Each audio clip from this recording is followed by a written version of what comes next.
بھائیو اپنے اللہ کو راضی کریں. جن دکانوں کے پیچھے نمازیں چھوٹ گئیں، جن دکانوں کے پیچھے سچ کو طلاق ہو گئی، جن دکانوں کے پیچھے دیانت چلی گئی، خیانت آ گئی، بددیانتی آ گئی، ہاں اللہ تعالیٰ قیامت کے دن کہے گا بددیانت سے، وہ تو نے جو امانت کھائی لے کے آ، وہ امانت جو تو کھا گیا تھا لے کے آ. کہے گا یا اللہ کہاں سے لاؤں، وہ تو دنیا میں رہ گئی.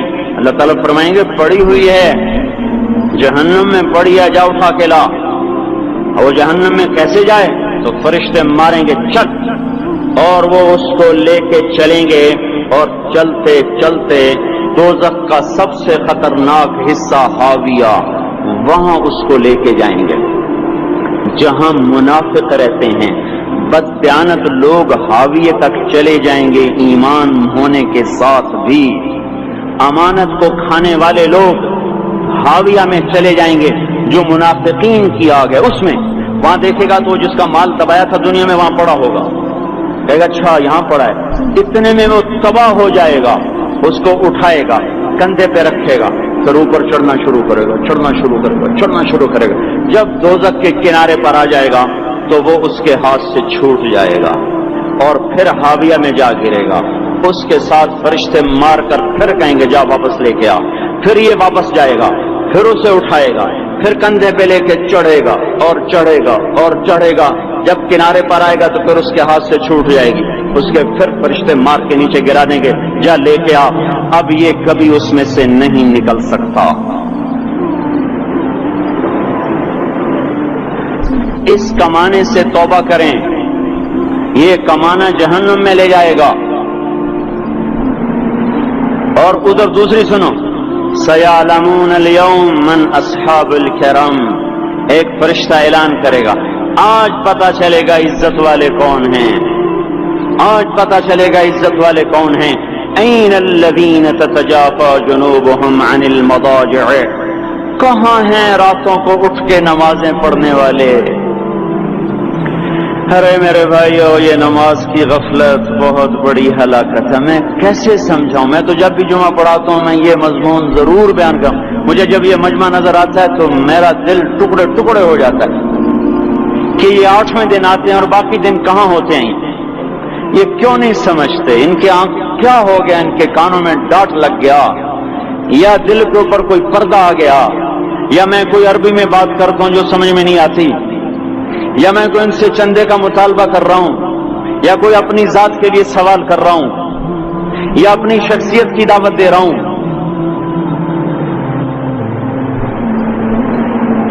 آج نماز عزت دلائے گی. سب سے پہلا اعلان ہوگا کہاں، آج پتہ چلے گا عزت والے کون ہیں، کہاں ہیں راتوں کو اٹھ کے نماز پڑھنے والے اور اللہ کے نام پہ خرچ کرنے والے. صرف نماز نہیں، زکوٰۃ بھی دینی پڑے گی. پیسہ ہے زکوٰۃ نہیں دے رہے، پیسہ ہے اللہ کے نام پہ خرچ نہیں کر رہے. بھائیو اللہ کے نام پہ خرچ کرنا سیکھیں، اللہ کے واسطے اپنے آپ کو سادگی پہ لائیں اور اللہ کے نام پہ لٹانا سیکھیں. اللہ آپ کی نسلوں کو واپس کرے گا، صرف آپ کو نہیں، آپ کی نسلوں کو واپس کرے گا. آپ اللہ کو قرضہ دے رہے ہیں، کسی ایسے ایرے غیر کو قرضہ نہیں دے رہے. یہاں مسجدیں والے چندے مانگ رہے، بھائی مسجد کو چندہ دو. مدرسوں والے چندے مانگ رہے، مدرسوں کو چندے دو. یہ تو مسلمان کی غیرت کے خلاف ہے کہ اللہ کے گھر میں مسجد کے لیے چندہ مانگا جائے. اور کہیں صندوقچیاں پھرا رہے، کہیں وہ جھولیاں. ایسی مجھے شرم آتی ہے. یہ کرنے والوں پر بھی میں کیا کہوں، ان کی عقلوں پہ بھی پڑتا ہے کہ اللہ کے گھر میں مخلوق کے سامنے جھولی پھیلاتے ہیں.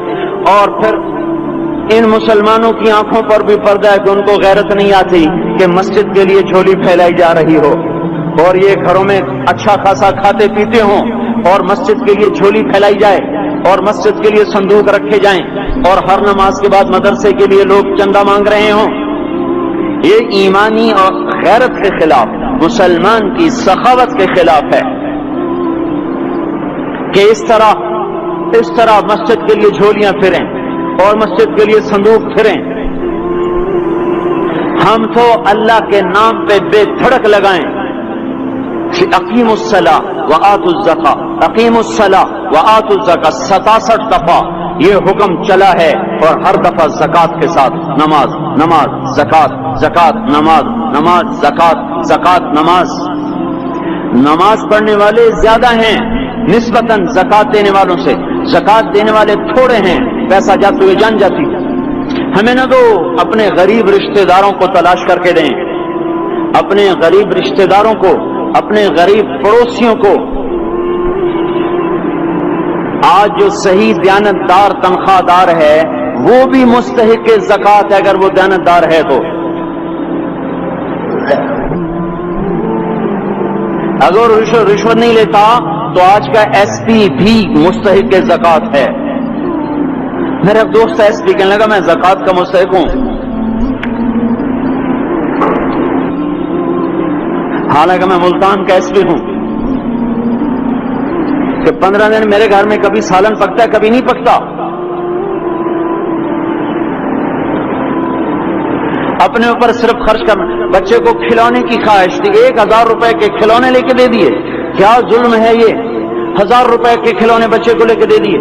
کہ اللہ نہیں پوچھے گا کہ اس 1000 روپے کسی غریب کے گھر کا دیا جل سکتا تھا اور کسی کے غریب کا ایک ہفتہ گزر سکتا تھا، تیرے کسی مسکین رشتہ دار کے گھر میں بھی کچھ سالن پک سکتا تھا.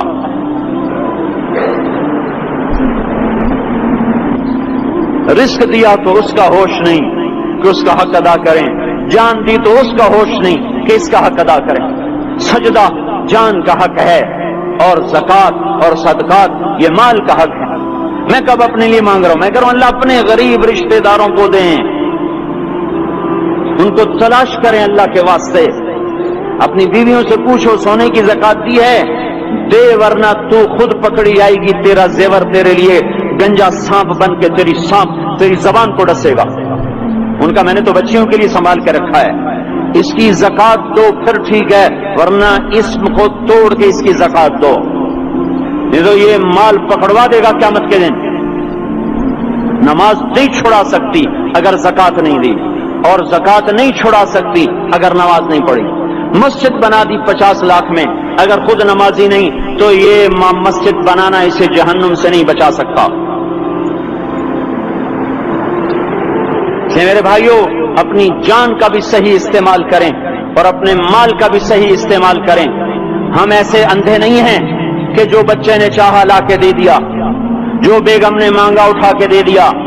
نہیں نہیں، ہم پہلے دیکھیں گے اپنے اوپر. حضرت عثمان رضی اللہ عنہ کے پاس ایک سال ہے، حضور سے مانگنے آیا، آپ نے کہا عثمان کے پاس چلے جاؤ. عثمان سے مانگنے گئے تو آگے بیوی پہ لڑ رہے. کس بات پہ؟ یوں کہہ رہے وہ باہر چھوٹے چھوٹے گھر ہوتے تھے تو باہر آواز آ رہی. بیوی کو کہہ رہے اللہ کی بندی رات تو نے چراغ میں بتی موٹی ڈال دی، وہ بتی ڈالتے تھے نا اس کی روئی کی، تو تیل زیادہ جل گیا. تو یہ کہنے لگے یہ کس کنجوس کے پاس بھیج دیا جو بیوی پہ لڑ رہا ہو کہ تو نے بتی موٹی ڈالی ہے تو یہ مجھے کیا دے گا، یہ چمڑی بھی نہیں دے گا. جب ان کو باہر بلایا اور خیرات مانگی کہ وہاں سے آیا ہوں تو انہوں نے اندر گیا، ایک تھیلی اٹھائی، نہ پوچھا کہ کتنے چاہیے، نہ پوچھا کہ کون ہو، 3000 درہم اٹھا کے دے دیے. وہ حیران ہو کے کہنے لگا یار ایک بات تو بتاؤ. کہا کیا؟ یہ مجھے تو نے اتنے دے دیے کہ میری اگلی نسل کو بھی کافی ہیں، اور خود بیوی پہ تو لڑ رہا تھا کہ بتی موٹی کیوں کر دی. کہنے لگے وہ اپنی ذات پہ خرچ تھا، وہ پھونک پھونک کے کرنا ہے. یہ اللہ کو دے رہا ہوں جتنا مرضی دے دوں، یہ تجھے تھوڑا دے، اللہ کو دے رہا ہوں.